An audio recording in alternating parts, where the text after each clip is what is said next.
Hello friends, I welcome you all on this YouTube channel. So, today we will discuss the various characteristics and important characteristics of DC generators, right? Important characteristics of DC generator we will discuss. So, I have already explained the operating principle of DC generators, right? So, in the last lecture, I have discussed the concept of compensating winding and interpoles, right? So, let me give you a quick recap of the last lecture. Just have a look at it. So, in the last lecture, we have discussed that for the neutralization of armature reaction,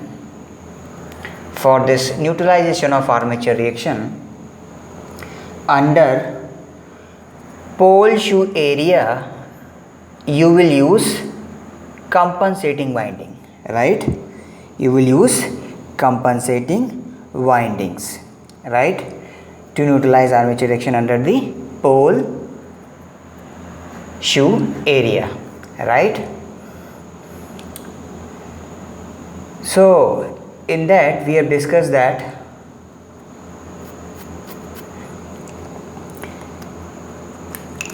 compensating winding are connected in anti-series with armature winding, right? Intentionally they are connected in anti-series. The idea is that to nullify the effect of armature flux which is produced by the armature current in the armature conductors, right? So, if you connect this compensating winding in anti-series, then flux of compensating winding will be directly opposite to the flux produced by these armature conductors, right? Then only it will cancel out the armature reaction effect, right, due to armature current flowing in armature conductors, right? So this winding that you are seeing on this pole face, they are basically called as compensating winding. They are compensating windings, right? So if the armature conductors under the north pole are having cross polarity of induced current, then what should be the polarity of this compensating winding which are inserted into slots of the pole faces? Definitely it will be dot is opposite to cross, right? Similarly, if this armature conductor, the induced current in these armature conductor, if it is dot, then the compensating winding for this will be cross, just opposite to dot, right? You understand? So if you just apply right hand thumb rule for these armature conductor which are shown by this red small circles, right? If you apply right hand palm rule to determine the direction of armature flux, then you will apply like this, right? Because these conductors are having cross, right? So apply like this, okay? So your fingers, they must go away from you, that is the polarity of this induced current, that is cross, and they must come out from this dot. That means your curled finger should be like this, right? So from top it is cross, from bottom it is dot, so that means you will apply like this, okay? So see the direction of thumb, it is coming towards the left side, right, towards the left. That means this is the polarity of armature reaction flux, right? Now if you apply the same right hand thumb rule to determine the direction of flux produced by the compensating winding, then how to apply? See this. Now I am going to apply the same right hand thumb rule for these compensating winding. These, see this black one, this and this is compensating winding, right?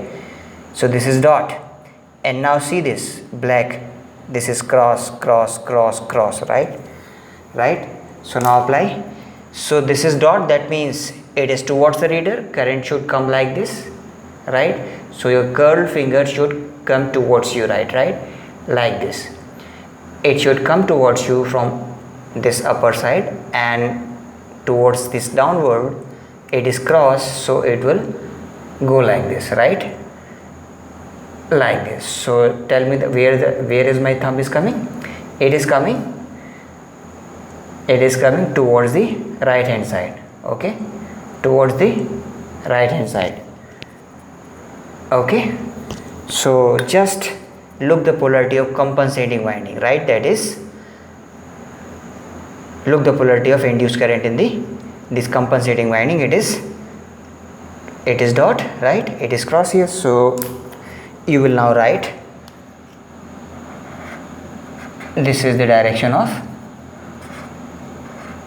phi compensating winding. Phi comp, it is the flux produced by compensating winding, right? So definitely they are just opposite, so definitely they will cancel out the effect, right? So that's how now the field line will not be distorted by this effect of this armature flux, right? They will be now straightened up. So now the field lines will be straight and not distorted by this armature flux. So armature reaction effect is nullified by the use of compensating winding, right? You understand? So this we have discussed already in the last class, right? So now just come to the next subsequent topic. So in this topic we will discuss the characteristic of DC generator. So here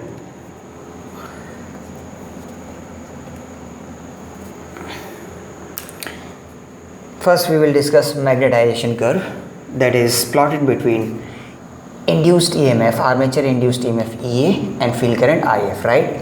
This is also called as no load characteristics, right? It is plotted at no load, that's why it is called as no load characteristics. So it gives the variation of generated voltage, right, at no load with the field current IF, right, at a constant speed. So keep your speed constant, keep your speed fixed, and now note down this armature induced voltage at no load, right, and note down this field current. And when you plot this characteristic, it would come something like this red one, right? No load means open circuit, right? Load is not connected at the terminals of the generator, that means it is open circuit. So that's why this another name of this characteristic is open circuit characteristic, or in short OCC, right? OCC. So see here, you know, from the EMF equation, E is equal to K phi omega m, which we have earlier derived. So for constant speed, omega m is now fixed, it is constant, so you can write E is proportional to phi, right? Now for linear reason, this flux is directly proportional to field current, for linear reason only, right? So E is proportional to IF, you can write this because flux is proportional to field current, right? Field current produces field MMF, and that field MMF produces field flux, right, that is phi. So for linear reason, you can write phi is proportional to IF or E is proportional to IF, or you can see this is Y is equal to MX type equation, right? So prima facie it appears that it should start from the origin. Prima facie it appears, right? But it will not start from the origin. And what is the reason of this?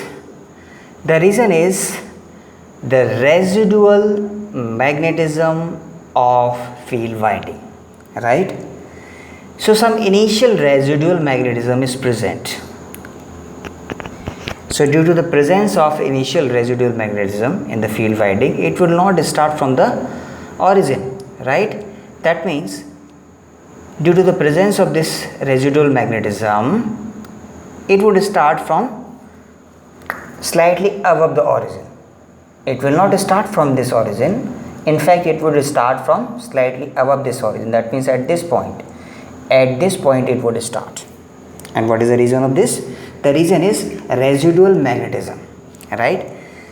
So if the field winding is excited, then some residual magnetism is still remaining in there, right? Even if you withdraw the field current, some residual magnetism is still remaining, and this magnetism which is remaining still is nothing but a residual magnetism, right? जो शेष बचा खुचा magnetism है, right, that is called as residual magnetism, right? It does not become zero, right? It is still remaining, so this is called residual magnetism. So due to the presence of this residual magnetism, this will start slightly above this origin, right? So now see, so the field flux, it has to pass through this air, right? And after passing this air, it has to link with this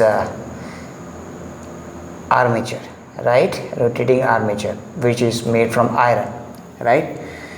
So in the air, this will be in this region, this will be this voltage, open circuit voltage, whatever you are getting, it will be directly proportional to this field current, right? So that means if you increase the field current, the open circuit voltage, it will increase proportionately, right? Because firstly it has to encounter the region of air, right? And then after it will link with this armature, iron body, right? So that means in this, after this region, that means for higher value of field current, if you increase the field current after this point, this particular point, all the magnetic domains of the iron, they will be now aligned in the direction of applied field, right? And not even single dipole is left unaligned, and that's why even if you increase the field current after this point, even if you increase the field current, then you will not see any subsequent increase in the value of this open circuit voltage.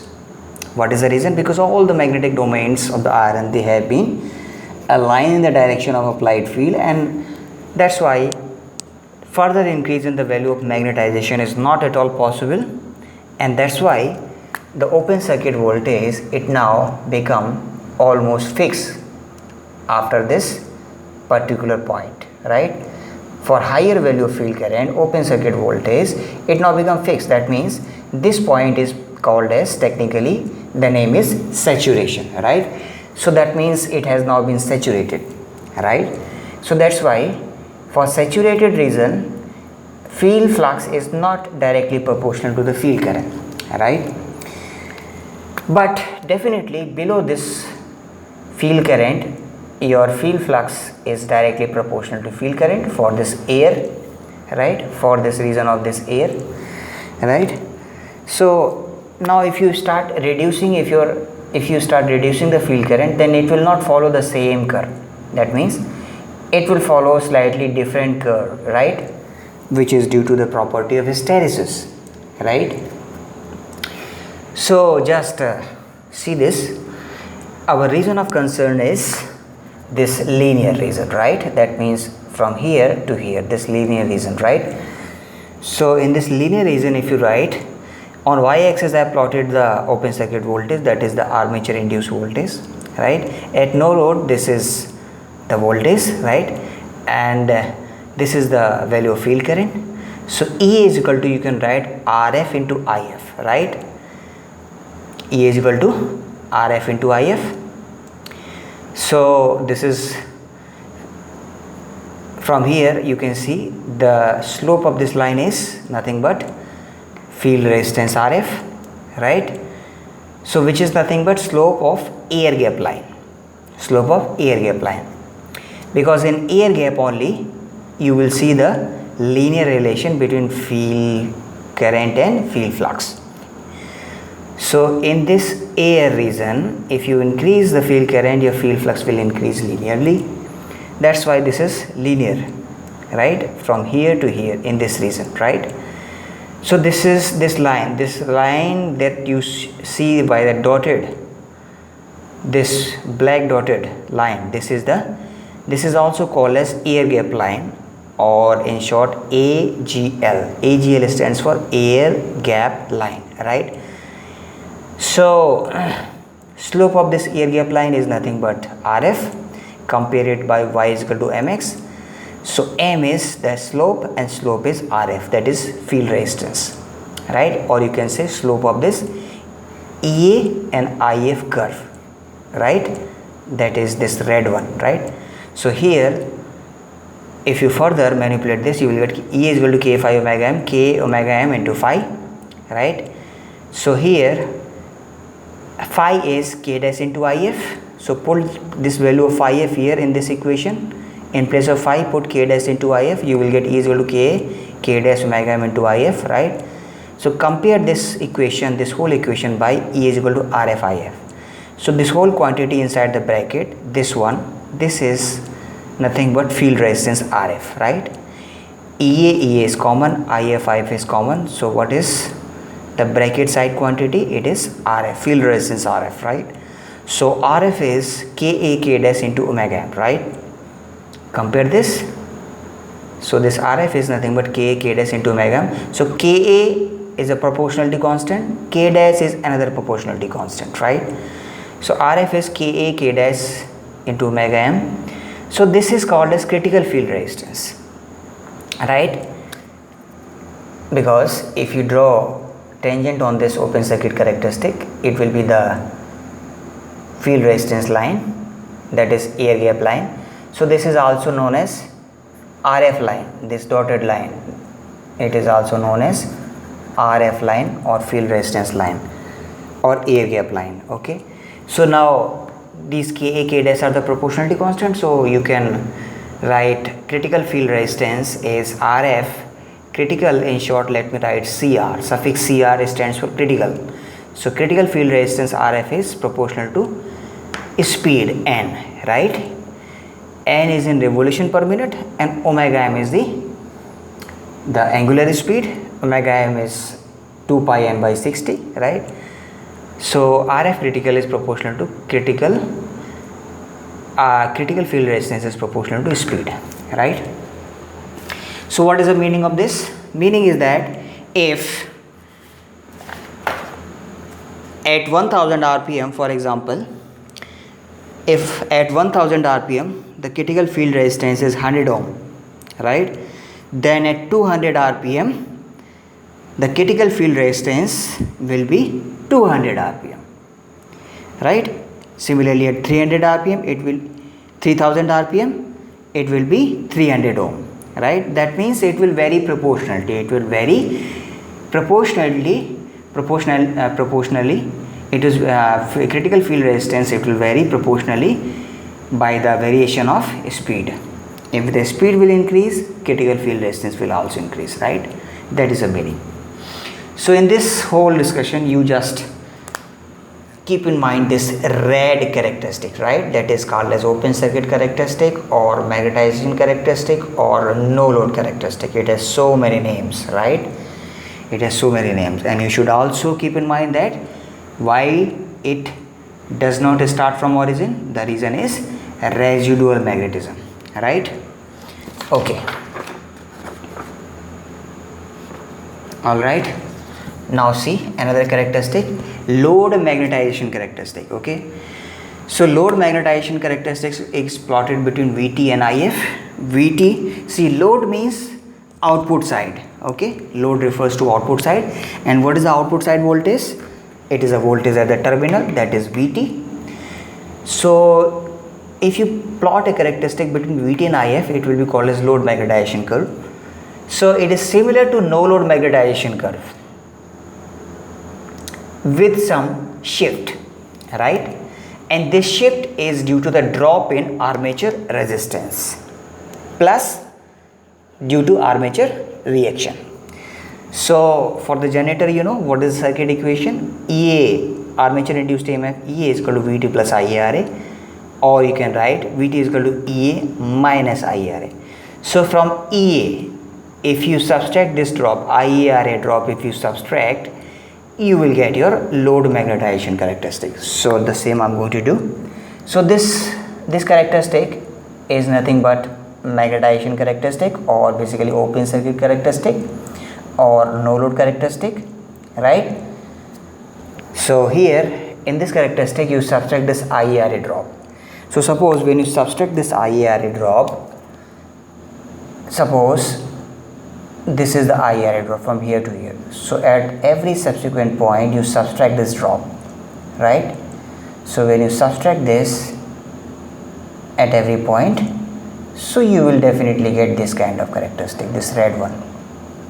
If you join all these points, you will get your load magnetization curve. All right, that's it. So this red one which you're seeing, this is load magnetization curve. So basically what you did, you subtracted the IARA drop. So this is minus IARA, right? So when you subtract IARA drop, you will get this red characteristic which is called as load magnetization curve, and it is plot between VT terminal voltage and IF, field current IF, right? And it is plotted with rated speed, right? At rated speed and at rated armature current, right? So rated speed means full load speed, and rated armature current means full load armature current, right? That is the meaning of rated. All right.